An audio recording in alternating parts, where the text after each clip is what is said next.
mga estudyante sa usa ka sekundaryang turuan nga makasunod o maila sa International Online Contest sa International Schools Cyber Fair 2012 ilong sa Environmental Awareness Issues category. Target sa grupo sa mga estudyante nga makapot ang panahiusa sa tanan, Our Clean Ground Dream matuman. Ani ang report.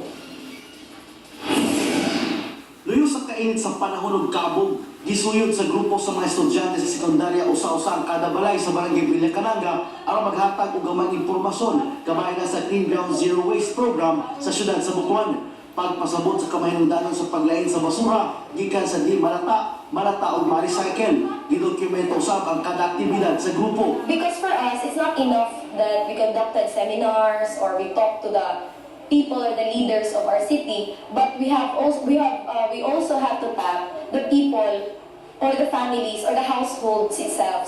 Because after all, the people in Butuan City are the people who composes our city. So if you start with them, then we can affect all of the city in general. Kabahin kini sa giapilang International Online Contest sa International Schools Cyber Fair 2012 ilawom sa Environmental Awareness Issues category.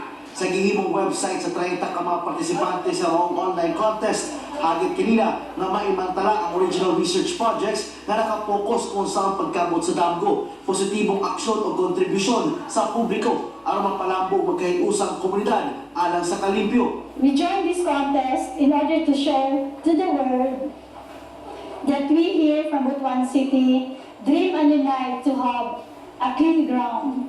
Wala pa na human ang website kung doon na pa'y dugang sa technical nga aspeto o i-upload ng mga articles. Itinuha sa grupo nga maila sa Tibok Kalibutan ang advokasya.